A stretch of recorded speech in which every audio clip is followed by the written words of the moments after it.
नमस्कार, आप सबका स्वागत है हमारे इस प्रोग्राम में जिसका नाम है लंच ब्रेक और मैं हूं आपके साथ पल्लवी जम्वाल और मैं हूं आपके साथ प्रिंसी कोल।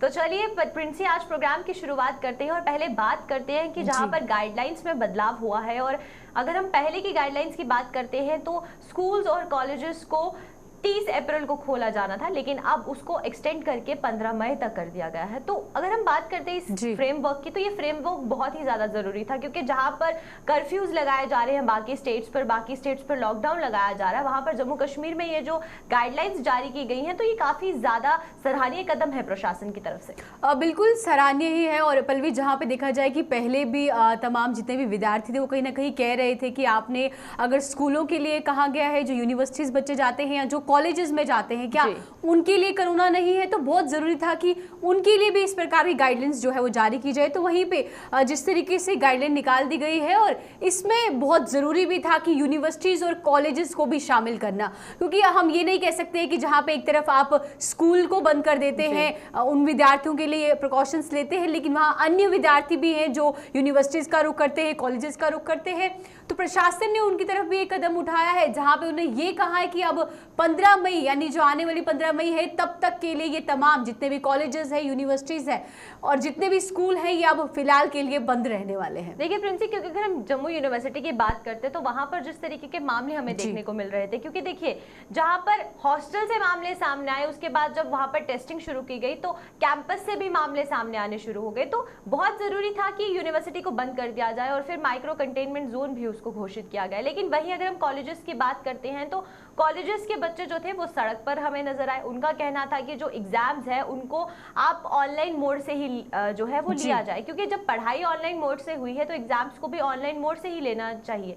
लेकिन देखिए प्रशासन ने एक गाइडलाइन जारी कर दी थी कि यूनिवर्सिटी के जो पेपर्स हैं उनको सिर्फ 20 अप्रैल तक ही स्थगित किया जाएगा, क्योंकि जहां पर केसेस आए थे, केसेस को ध्यान में रख के किया गया। और वहां पर जो कॉलेजेस के बच्चे थे उन्होंने कहीं ना कहीं अटकलें लगाई थी कि जो पेपर्स हैं उनके वो ऑफलाइन मोड से होंगे। लेकिन अब ये जो फिर कदम उठाया गया है कि 15 मई तक क्लासेस को बंद रखा जाएगा, यूनिवर्सिटी कैंपस को बंद रखा जाएगा। तो यहाँ पर सबसे बड़ा सवाल ये उठता है कि जो एग्जाम्स होने हैं, जो कॉलेजेस में एग्जाम्स होने हैं, वो कॉलेजेस जो जम्मू यूनिवर्सिटी के अंडर है, उनके अंदर जो एग्जाम्स होने हैं वो किस तरीके से लिया जाएगा, उनका प्रोसीजर क्या कुछ रहेगा। बिल्कुल, क्योंकि एग्ज़ाम जो है वो काफ़ी इंपॉर्टेंट है, आप जानते भी हैं। जहां अगर बात करें हम MBBS के स्टूडेंट्स की या BDS के स्टूडेंट्स की, इन तमाम जितने भी ये विद्यार्थी हैं, इनके एग्ज़ाम थे। और जहां पे एग्ज़ाम चल भी रहे थे, जहां पे GMC कॉलेज को भी वहां पे भी एग्ज़ाम दे रहे थे, या पैरामेडिकल स्टूडेंट्स की बात करें, उनके एग्ज़ाम जो है अभी भी चल रहे हैं, तो उनके प्रैक्टिकल्स कहीं ना कहीं रहते हैं। तो प्रशासन ने ये भी संज्ञान लेना चाहिए कि किस तरीके से इनके एग्ज़ाम होंगे, क्या इन एग्ज़ाम्स को भी रद्द करने की ज़रूरत है, या इन्हें जितने पुराने एग्ज़ाम इन्हें दी है उसके मुताबिक ही इन्हें जो नंबरिंग है वो दी जाएगी। तो उसके चलते जब ये गाइडलाइन जारी की गई कि आखिरकार 15 मई तक यानी जितने भी कॉलेजेस यूनिवर्सिटीज है ये बंद रखेंगे, तो उस पर लोगों की राय क्या है ये भी देखना बहुत जरूरी है। तो सुनिए पहले लोगों ने क्या कुछ कहा। सर, ऐसा कई बार काम जो है, कुछ एग्ज़ाम्स की लास्ट डेट होने वाली है, तो इसके लिए कुछ कंपल्सन है, मार्कशीट वगैरह आज ही कंपल्सरी है। तो यहाँ पे तो एंट्री बंद है और 30 तक कह रहे हैं कि बंद ही रहेगा, तो इससे बहुत सारे काम डिले हो रहे हैं। तो अभी सिक्योरिटी क्या कर रही है? सिक्योरिटी यही कह रही है कि आप अंदर नहीं जा सकते हैं, टोटली बंद है। कुछ एम्प्लॉयज़ को ही मतलब एम्प्लॉयज़ ही जा रहे हैं, बाकी तो सब कुछ बंद है। आप किस सिलसिले में आए थे यहाँ? सर, मेरी मार्कशीट थी एक्चुअली और मुझे यहाँ से कलेक्ट करनी थी, तो 30 तक तो लास्ट डेट निकल जाएगी एग्ज़ाम की, तो मुझे उसमें फिल करनी थी।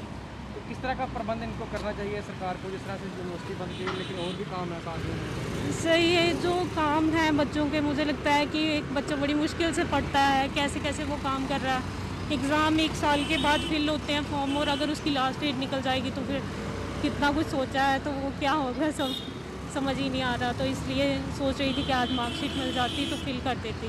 तो अब ये 30 तक एलो नहीं करेंगे तो उधर तक फॉर्म की लास्ट डेट हो जाएगी, तो काफ़ी मुश्किल आने वाली है। हाँ, काफ़ी सारी। हमें लगता है कि स्टूडेंट्स के लिए तो बच्चे घर बैठ बैठ के परेशान हो गए हैं, बच्चों के लिए बड़ा मुश्किल है। अगर फ्यूचर आगे कुछ है नहीं और क्या करेंगे, मतलब इस टाइम चल रहा है तो सरकार ने ये डिसीजन कैसा लिया है?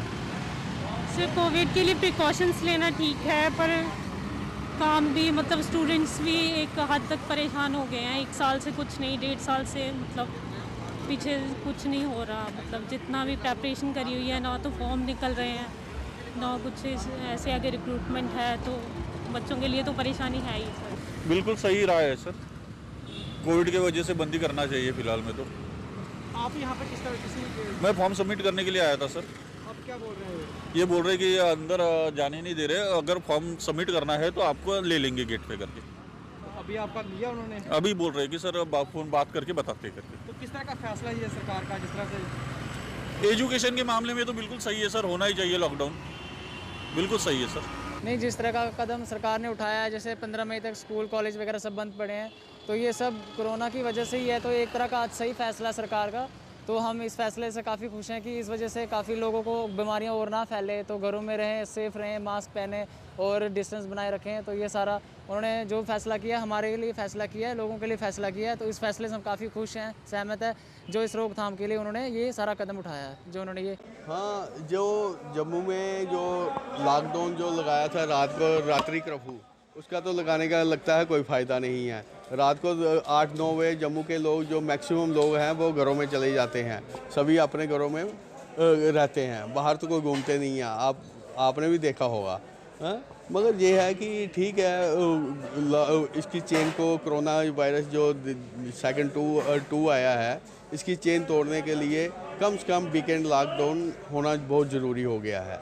हफ्ते में 2 दिन लॉकडाउन जहाँ पे लगे, जिससे कि चेन ब्रेक हो और जिससे कि लोग और जो केस जो बढ़ रहे हैं वो कम से कम थोड़े कम हों। आगे जम्मू के केस, जम्मू कश्मीर के इस वक्त 1500 है, आज से 4 दिन पहले 1200 थे, अब 1500, आज पता नहीं कितने होंगे। वीकेंड लॉकडाउन देख लो आप, 1 साल तो पहले दुकानदारों का क्या, सभी का मर गया। तो अगर ये लंबा लॉकडाउन लगाते हैं तो दुकानदार तो बिल्कुल ख़त्म हो जाएगा। ना तो हमको कोई गवर्नमेंट की तरफ से कुछ आज तक हासिल हुआ है, या ना हम कमा पाए हैं। जो जरा मसा होता है, जो सौदे दुकान पे रखते थे, वो खा पी के हम मेले, आप दुकान की फ़ोटो ले सकते हैं, हालत देखते हैं दुकानों की हालत क्या है। तो अगर लंबा लॉकडाउन लगा तो फिर तो दुनिया बिल्कुल ही तबाह हो जाएगी। अब कोरोना वायरस आया था पिछला साल तो हमारा ऐसे ही बेस्ट चला गया, और समझ लो हम लोग बर्बादी की कगार पर आ गए। और जो अभी जो सेकंड फेस आया है, ये उससे भी ज़्यादा ख़तरनाक है। तो मैं लिहाजा गवर्नमेंट के आगे ये अपील करना चाहूँगा कि जो वीकली लॉकडाउन लगाया जाए, इसमें हमारा बिजनेस भी सफ़र नहीं होगा और हमें 2 दिन का जो वो मिल जाएगी।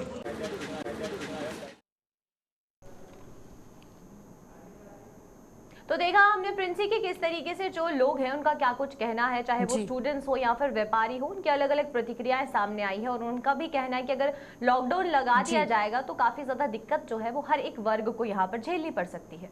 तो बिल्कुल जिस तरीके से लोगों ने अपनी अपनी अलग अलग राय रखी, जिसमें विद्यार्थी भी साफ तौर पर देखते हुए नजर आए, तो चलिए वहीं रुक करेंगे अगली खबर की ओर, जहां ये बात करेंगे कि कंडीशंस तो दिन पे दिन खराब होती हुई नजर आ रही है, लेकिन जहां पे हम कह सकते हैं कि जितने भी मरीज जो हैं गवर्नमेंट मेडिकल कॉलेज का रुख करते हैं कि आखिरकार क्या वो पूर्ण रूप से इस समय तैयार है, क्योंकि पहले भी तमाम शिकायतें दर्ज की गई थी। लोग कह रहे थे कि ऑक्सीजन नहीं मिल रहा, वेंटिलेटर नहीं मिल रहा, या प्रॉपर जो एक चेकअप है वो एक पेशेंट का वहां नहीं किया जा रहा पल्लवी, और शिकायतें जो है लगातार दर्ज की गई थी। देखिए प्रिंसी, क्योंकि ये बहुत लाजमी चीज है, जब कोरोना संक्रमण फैलता जा रहा है तो जो स्वास्थ्य विभाग है उसको पूरी नजर यहाँ पर रखने की जरूरत है। और अब जिस तरीके की वहां पर बदलाव किए गए हैं कि हर एक डिपार्टमेंट में, हर एक विभाग में सिर्फ 50 मरीजों को ही देखा जाएगा, उन्हीं की देखभाल वहां की जाएगी, उन्हीं का इलाज वहां किया जाएगा। और अगर आपको ओपीडी में आना भी है तो उससे पहले आपको ऑनलाइन अपॉइंटमेंट अपनी करवानी पड़ेगी, और फिर ही आप जाकर जो है जीएमसी का रुख कर सकते हैं और अपना इलाज जो है वो करवा सकते हैं। और ये जो सारे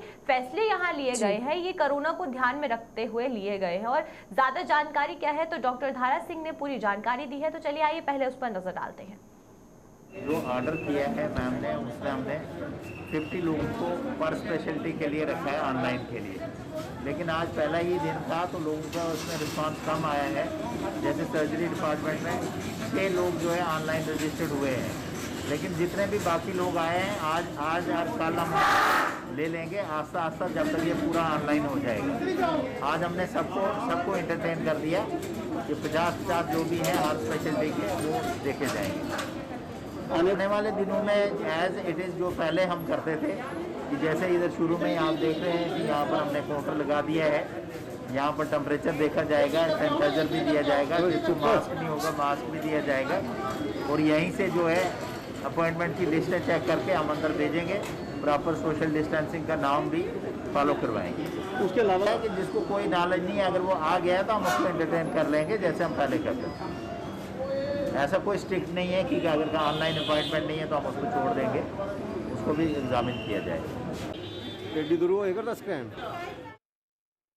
तो प्रिंसी देखो, अगर हम बात करते हैं तो डॉक्टर धारा सिंह ने एक चीज और जाते जाते कही कि देखिए, अगर आपने ऑनलाइन अपॉइंटमेंट नहीं भी करवाई होगी फिर भी अगर आप वहां पर आते हैं, क्योंकि देखिए हर एक इंसान को नहीं पता कि ऑनलाइन अपॉइंटमेंट किस तरीके से करवाई जाएगी और ये जानकारी बहुत ही कम मरीजों के पास भी होगी। तो अगर वो आते भी हैं हॉस्पिटल तो तब भी उनका इलाज किया जाएगा। लेकिन ये जो रिस्ट्रिक्शंस यहाँ लगाई जा रही है और जिस तरीके से हम विजुअल्स में भी देख सकते हैं कि किस तरीके का जो टेम्परेचर है वो हर एक वहाँ जो इंसान आ रहा है उसका चेक किया जा रहा है, तो ये बहुत जरूरी है कि शुरुआती दौर में ही जो जितने भी अस्पताल है उसमें काया पलट की जाए उनके, और जो काम काज है वहां पर उसको पूरे तरीके से एक निर्धारित फ्रेमवर्क के अकॉर्डिंगली किया जाए। बिल्कुल, और ज़रूरी भी है क्योंकि पल्लवी सिर्फ हम कोरोना पेशेंट्स की बात ना करें, जीएमसी अस्पताल एक ऐसा अस्पताल है जहां पे गरीब से गरीब व्यक्ति या अमीर से अमीर शख्स जो है वहां का रुख करता है और कहीं ना कहीं ये चाहता है कि डॉक्टर उसे पूर्ण रूप से देखे। तो वहां पे एक जिम्मेदारी इस समय जीएमसी के कंधों पर बहुत ही मैं कहूँगी कि एक महत्वपूर्ण रोल जो है इस समय उसे प्ले करना होगा और एक पूरी मजबूती से आगे आना होगा, क्योंकि जहां पे अगर हम प्रिंसिपल की बात करें वो भी ये कहती हुई नजर आ रही है कि अब तमाम जितनी भी ओपीडीज हैं वहां पे भी लिमिटेशंस की कर दी गई है और बेड की सुविधाओं को लेकर भी हम पहले से ही प्रिपेयर है। लेकिन देखने वाला समय ये बता रहा है क्योंकि अभी भी तमाम पेशेंट्स जो है, क्योंकि चिंता का विषय यह है कि जहां पे कुल एक्टिव केसेस जो है वो अब 11,000 से भी ज्यादा हो चुके हैं। तो आप समझिए कि जहां पे एक्टिव केसेस का आंकड़ा बढ़ते हुए जा रहा है, पिछले 24 घंटे की बात कर तो वहां 1500 से भी अधिक जो पेशेंट है वो देखने को मिले हैं। तो वहां पे अब जीएमसी का भी एक अहम रोल है कि कोई भी व्यक्ति वहां निराशा से ना जाए। जैसे पहले एक तस्वीरें देखने को मिलती थी कि लोग जो है कहीं ना कहीं ये कहते हुए जाते थे कि हमें यहाँ पे प्रॉपर टाइम पे जो सर्विसेज है डॉक्टर की वो नहीं मिल रही है। तो अब ये देखने वाली बात रहेगी, जीएमसी दावे तो बहुत सारे कर रहा है कि आखिरकार वो पेशेंट्स को सब चीजें प्रोवाइड करेगा, लेकिन एक्चुअल में अगर बात करें या जमीनी स्तर की अगर हम बात करें तो उस पे पेशेंट्स को ये सब चीजें जो है वो अब मुहैया करवाना एक जीएमसी का कर्तव्य बनता है। बिल्कुल, क्योंकि देखिए स्वास्थ्य विभाग है और अब एक जो कड़ी है वो स्वास्थ्य विभाग बन चुका है, क्योंकि अगर कोरोना संक्रमण फैलता है तो जो एक आखिरी सहारा है वो डॉक्टर्स ही हैं और वहां पर किस तरीके का वहां चौक चाबंद की जाती है, किस तरीके की व्यवस्था की जाती है, किस तरीके के वहां पर जायजे लिए जाते हैं वो लेना बहुत ज्यादा जरूरी है। और ये जो रिस्ट्रिक्शंस लगाई गई है 50-50 मरीजों की, ये बहुत ही ज्यादा अनिवार्य थी और ये जो कदम उठाया गया ये भी काफी ज्यादा सराहनीय है। बिल्कुल, तो वही चलिए अब रुक करते हैं अगली खबर की और जहां बात करेंगे, आपने भी आए दिन देखा था कि तमाम जितने भी वाइन ट्रेडर्स हैं वो सड़कों पर आ रहे थे, धरना प्रदर्शन कर रहे थे और कहीं ना कहीं ये कह रहे थे कि जो लाइसेंस है वो बाहर के जो जितने भी मुल्क के लोग यहाँ आएंगे उनके हाथों में नहीं जाना चाहिए। लेकिन आखिरकार वो घड़ी आ ही गई जब ऑनलाइन तौर पे 3 दिन तक ये प्रक्रिया चली जिसमें तमाम बोलियां जो है लाइसेंस को हड़पने के लिए लगाई गई। और ये आपको बता दें कि देखने वाली बात ये रही पल्लवी की इसमें हाईएस्ट बोली जो है वो कठुआ जिले की लगाई गई है। 3.15 करोड़ की जो बोली है इस लाइसेंस को लगाई गई है। देखिए प्रिंसी, जहां पर एक्साइज पॉलिसी की शुरुआत हुई थी, जब ये ड्राफ्ट तैयार होकर आया था तो ये जो प्रदर्शन का सिलसिला था तब से शुरू हो गया था। जो ट्रेडर्स था उनका कहना था कि देखिए अगर उनको लाइसेंस जो है वो 2023 तक जो है वो जारी किए गए हैं तो उसके हिसाब से ही उनको आगे जो काम है वो वैसा ही चलना चाहिए। लेकिन अगर हम बात करते हैं, जब नीलामी शुरू हुई थी तो प्रक्रिया को जोरों शोरों से पहले 3 दिन में हमें देखने को मिला कि करोड़ों में जो बोली है वो लगी थी। और इसी तरीके से जो कठुआ की बात करते हैं तो कठुआ में जो बोली गई है वो उसका आंकड़ा बहुत ही ज्यादा 3 करोड़ में वो बोली गई है। और देखिए यहाँ पर देखने को ये मिलता है कि जब पॉलिसी आई थी तो सरकार का कहना था कि ये एक फ्रेमवर्क को, ये जो मोनोपोली बनाकर रखी है इसको तोड़ने के लिए पॉलिसी लाई गई है। लेकिन वही ट्रेडर्स की बात करें तो उनका प्रदर्शन जारी था। उनका कहना था कि इससे अनएम्प्लॉयमेंट बढ़ेगी और जो लोग राज्य में रहते हैं, जो जम्मू कश्मीर के लोग हैं, उनमें बेरोजगारी और बढ़ेगी और बाहर के लोग आकर लाइसेंस के लिए अप्लाई करेंगे। तो ज्यादा जानकारी के लिए हमारे साथ हमारी सहयोगी रूपाली ज्वाइन कर चुकी हैं। तो चलिए आइए उनसे बातचीत करते हैं और जानते हैं कि आखिरकार ये जो नीलामियों के प्रोसीजर यहाँ चल रहा है उसमें कठुआ में ये जो नीलामी लगी है वो कौन कौन सी कितने रुपए की लगी है और किस तरीके से जो है ज्यादा जानकारी निकल कर कठुआ से सामने आ रही है। तो रूपाली, पहला सवाल मेरा ये रहेगा आपसे कि अगर हम बात करते हैं कठुआ की तो आप बताएं कि कठुआ में कितने रुपए की नीलामी लगी है और जम्मू किस स्थान पर रहा? देखिए, अगर बात करें पल्लवी नीलामी की, तो कठुआ एक ऐसा ज़िला है जहां सबसे ज़्यादा नीलामी लगाई गई है। अगर शराब के ठेकों की बात करें तो 3.25 करोड़ की जो नीलामी है वो वहां लगाई गई है। इसी के साथ अगर जम्मू की बात की जाए तो जम्मू जो है वो तीसरे नंबर पे है बोली में, जहां बात की जाए 1 करोड़ 80 लाख की जो है लाइसेंस की नीलामी लगी गई है। कहीं ना कहीं जो देखा जा रहा है कि लाइसेंस की नीलामी वो करोड़ों में जो है वो जा रही है, और ये डिसाइड किया गया था कि जो सबसे ज़्यादा बोली लगाएगा उसी को लाइसेंस प्रोवाइड होगा। तो जो लाइसेंस की बोली है वो कठुआ में जो है वो पहले नंबर पे देखी गई है, और जम्मू की बात करें तो वो तीसरे नंबर पर देखी गई है।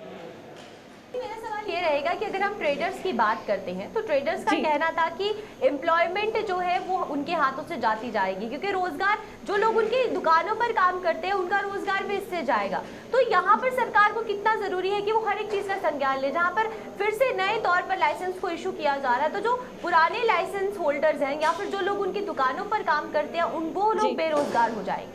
जी बिल्कुल पल्लवी, अगर ये बात देखी जाए तो जाहिर सी बात है, कहीं ना कहीं जो नए लाइसेंस आएंगे तो कहीं ना कहीं जो पुराने ट्रेडर्स थे उनके मन में भी एक खौफ की ये चीज़ सामने आ रही थी, भावना सामने आ रही थी कि अगर जो नए लाइसेंस है वो ला दिए जाएंगे, और अगर डिपेंड करता है कि कौन सबसे ज़्यादा बोली लगाएगा उन्हीं को लाइसेंस मिलेंगे, तो कहीं ना कहीं ये बात देखने को सामने आ रही है कि बेरोज़गारी की जो बात है वो ज़रूर सामने आती है। और प्रोटेस्ट जो है वो ट्रेडर्स ने किया था, क्योंकि उनके मन में एक डर है कि जहाँ वो नीलामी की बात करते हैं तो इतनी ज़्यादा नीलामी में बाकी ट्रेडर्स के कंपटीशन में या कंपैरिजन में नहीं लगा पाएंगे, तो जो उनके लाइसेंस है वो जब्त हो जाएंगे और वो दुकानें जो है वो बंद कर दी जाएंगी। तो कहीं ना कहीं बेरोज़गारी की बात करें, जो उनकी दुकानों पे काम करते हैं, जहाँ छोटे छोटे ठेकों की बात करें, वाइन शॉप्स की बात करें, तो जहाँ पे वो लोग काम करते थे, ट्रेडर्स की बात करें जो बोली नहीं लगा पाते हैं, उनका कहीं ना कहीं लाइसेंस जो है वो बंद कर दिया जाएगा। तो कहीं ना कहीं अनएम्प्लॉयमेंट की बात जो है वो जाहिर सी बात है सामने आ रही है।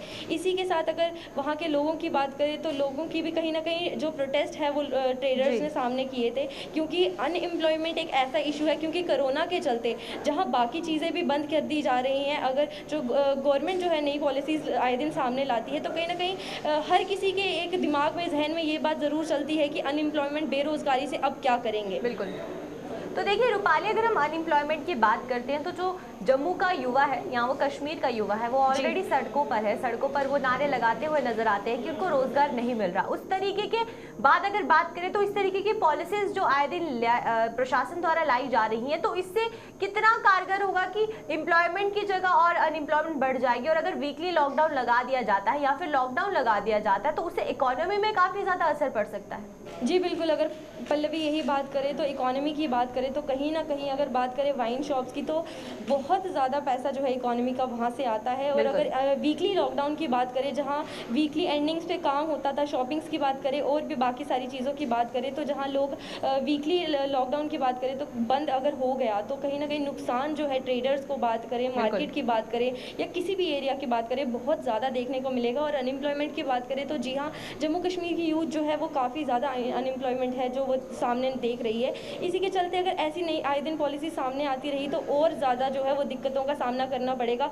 हो सके तो कहीं ना कहीं बच्चे जो है सड़कों पे आए दिन जो है प्रदर्शन कर रहे हैं इसको लेके, क्योंकि यूथ के मन में जो भावना है कि हमारे लिए नौकरियां अब कहाँ से आएंगी और किस तरीके से जो है अगर पॉलिसीज़ ऐसी आती रही तो किस तरीके से जो जम्मू कश्मीर का भविष्य है, जो दृश्य है वो किस तरीके से सामने लाया जाएगा। तो जो एक चिंता की भावना है वो कहीं ना कहीं लोगों के मन में और यूथ के मन में जो जम्मू कश्मीर की है वो सामने नज़र आ रही है। तो गवर्नमेंट ऐसी पॉलिसीज़ ला रही है और वीकली लॉकडाउन जहाँ कोरोना की सिचुएशंस के चलते इतनी ज़्यादा इकोनॉमी डाउन जा रही है तो उसको चलते सरकार को ध्यान देना पड़ेगा, कहीं ना कहीं नई पॉलिसीज़ पे रोकथाम लगानी पड़ेगी। और जो पुरानी चीज़ें हैं, अनएम्प्लॉयमेंट, बेरोज़गारी किसी की बात करें तो उस पर ज़रूर ध्यान देना पड़ेगा, क्योंकि बेरोज़गारी एक ऐसी प्रॉब्लम है जो सबसे ज़्यादा देखने को मिल रही है। चलिए, बहुत बहुत शुक्रिया रूपाली हमारे साथ जुड़ने के लिए और तमाम जानकारी साझा करने के लिए। तो हम अगर बात कर रहे हैं न्यू एक्साइज पॉलिसी की, तो प्रिंसी देखिए रूपाली ने भी एक चीज़ कही कि जहां पर हम एक्साइज पॉलिसी की बात करते हैं तो एक्साइज पॉलिसी अगर नई लागू की जा रही है और नए लाइसेंस फिर से शुरुआती दौर से लागू किए जाएंगे तो अनएम्प्लॉयमेंट भी बढ़ेगी, लेकिन